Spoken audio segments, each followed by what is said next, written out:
Imam Nawawi mengatakan hadis menggempal itu, baca itu Imam Nawawi, hadis inilah aslalahu, tidak ada dasarnya sama sekali hadis itu.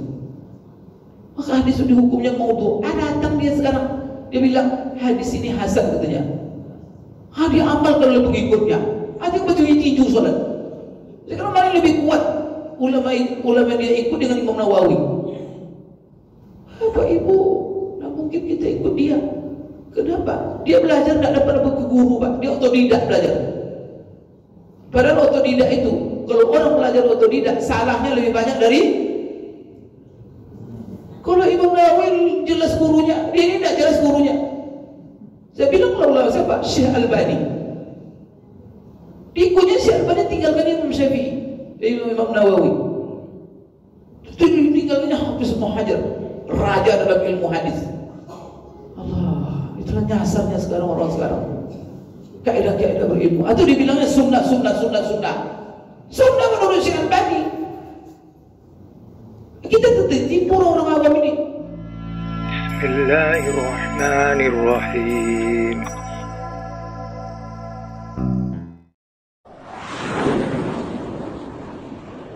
Ibnu Taimiyah sendiri mengatakan perbedaan ulama di dalam mendudukkan ini hadis sahih tidak, itu lebih dahsyat dari perbedaan ulama dalam masalah fikih.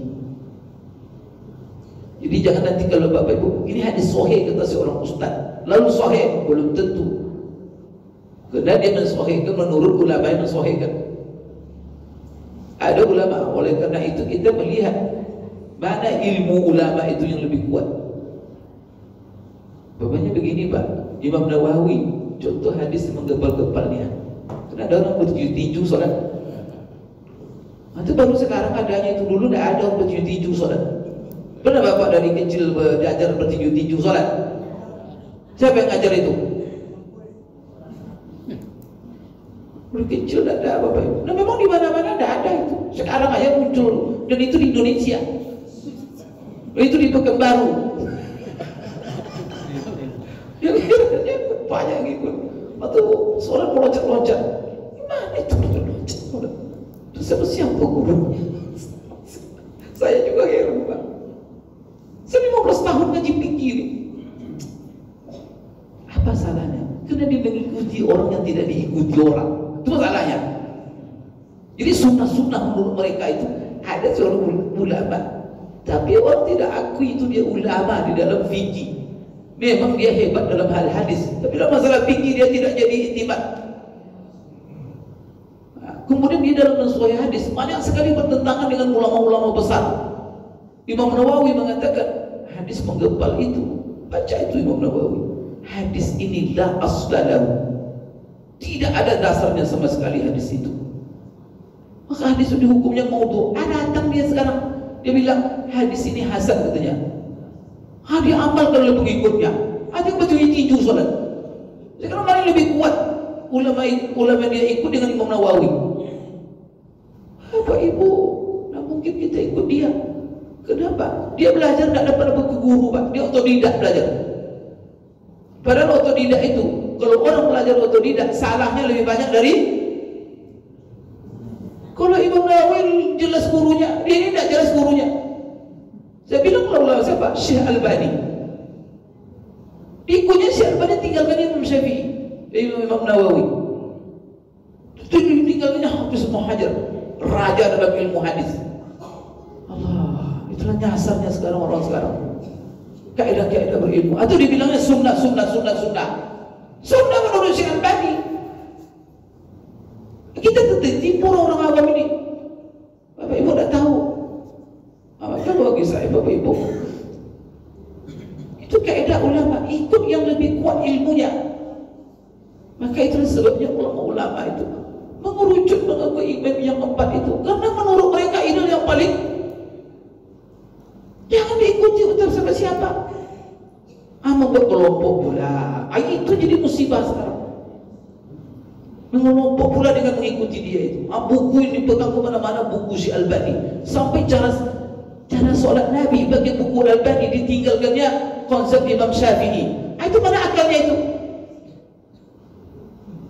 La ilaha illallah. tinggalkannya. Imam Nawawi, Imam Syafi'i, Imam Abu Hanifah, Imam Malik sudah merumuskan bagaimana sifat sholat Nabi. Ada yang katakan sekarang sifat sholat Nabi, itu dipegangnya, tinggalkannya. Ini dia guru ini tak tahu, kita tak jelas gurunya ini. Seperti apa? Dia belajar dia tahu sendiri bagaimana ulama membuat kaidah. Orang yang belajar otodidak, tak ada pakai guru, dipastikan salahnya lebih banyak dari benarnya. Maka orang heran, mana ulama heran sekarang, kenapa kok bisa muncul kelompok-kelompok ini? Ulama pun heran. Bahkan guru-guru saya di Madinah pun heran itu. Kok bisa muncul kelompok ini? Di Madinah sendiri heran itu, Pak. Kenapa mengikuti orang yang Bapak Ibu? Maka kalau ada ulama disepakati oleh ulama kekuatan ilmunya, di situ kita. Maka tadi itu kaedahnya, bersandar kepada yang kuat, jangan bersandar kepada yang lemah. Termasuk beragama. Sholat juga begitu, tidak boleh bersandar kepada yang lemah. Itu dalam beragama semuanya bersandar kepada ulama yang kuat. Bagaimana kuatnya? Lihat bagaimana rekomendasi ulama. Maka itu kita tenang. Ikut Imam Syafi'i, tenang Pak, karena itu ulama yang paling kuat, ulama-ulama besar yang bahkan ulama-ulama hadis, ulama tafsir, mereka sendiri bersandar kepada Imam Syafi'i dalam istinbat-istinbatnya. Bagaimana kita orang-orang awam? Maka paling kuat boleh kita bersandar. Gitu Bapak Ibu ya, kaidah-kaidah belajar, kaidah-kaidah beramal ya. Dalam apa? Karena semuanya mengikuti ulama. Yang sunnah-sunnah itu kedok-kedok aja itu. Ini sunnah-sunnah maksudnya sunnah menurut syiar. Itu maksudnya itu. Bukan sunnah benar sunnah. Itu menurut pandangan Syekh Al-Albani. Nanti kalau Imam Syafi'i, sunnah menurut Imam, itu terjadi perbedaan. Nah sekarang sunnah menurut Syekh Al-Albani, sunnah menurut Imam Syafi'i, mana kita lebih ikut? Ikutlah Imam Syafi'i, karena Imam Syafi'i lebih kuat. Itu maksudnya. Kita bukan menyalah-nyalahkan ulama, itu ulama, tapi kita dalam memilih, jangan pilih yang lemah. Itu maksudnya itu. Sebagaimana dalam kaidah beragama. Imam Abu Hanifah ini Bapak Ibu sekalian, dia memiliki murid yang luar biasa. 2 orang murid intinya. Kalau Imam Syafi'i juga memiliki 2 murid yang sangat disayanginya, yang menampung ilmunya, kalibernya luar biasa. Kalau Imam Syafi'i namanya Imam Rabi' Al-Muradi, yang itu menulis buku dari Imam Syafi'i. Imam Syafi'i itu tidak menulis, tapi apa yang disampaikan oleh Imam Syafi'i itu ditulisnya dan dia hafal dalam kepala. Itulah jadi buku namanya buku yang menjadi rujukan tentang apa pendapat Imam Syafi'i dalam berbagai masalah. Buku itu dicetak banyak macam-macam persisakan. Kemudian ada lagi muridnya namanya Imam Al-Muzani. Ini 2 murid Imam Syafi'i. Bapak Ibu sekalian, dan dia menyalin fikihnya Imam Syafi'i dalam bukunya yang bernama Mukhtasar Al-Muzani. Buku itulah yang menjadi dasar oleh ulama-ulama besar Syafi'iyah yang datang setelah Imam Syafi'i untuk mengkaji fikih Imam Syafi'i, yaitu Mukhtasar Al-Muzani. Imam Abu Hanifah, dia juga punya 2 murid. Namanya satu murid inti, tapi muridnya banyak. Tapi ada murid kesayangannya yang menampung, yang menulis ilmunya. Yang pertama Imam Abu Yusuf, yang kedua Imam namanya Muhammad bin Al-Hasan Asy-Syaibani. Apa yang menarik dari guru dan murid dalam kalangan ulama-ulama mujtahid itu, sering terjadi perbedaan pendapat antara murid dan guru. Itu Imam Muzani, itu murid kentalnya, dan dia sangat hormat. 20 tahun dia belajar sama Imam Syafi'i.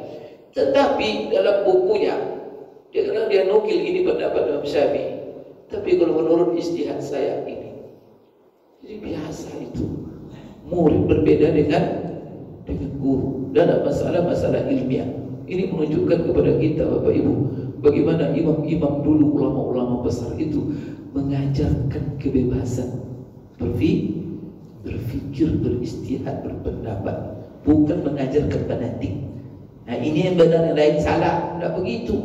Ya, Imam Syafi'i bahkan ditulis sebuah disertasi pendapat-pendapat yang berseberangan Imam Al-Muzani dengan gurunya Imam Syafi'i. Sekarang Pak, ada orang asal mengaji dengan guru, apa nih seboleh guru itu? Dan dia nak mengaji dengan yang lain. Mana bisa boleh seperti itu? Itu bertentangan dengan cara belajar, itu bertentangan dengan sunnah, bertentangan dengan yang diajarkan oleh ulama-ulama salaf. Coba lihat Imam Abu Hanifah, bagaimana banyak sekali Muhammad bin Hasan, itu muridnya. 20 tahun belajar ilmu Ibu Abu Hanifah itu dalam kepalanya semuanya, metode-metode yang dikuasainya. Tapi dia berbeda pendapat.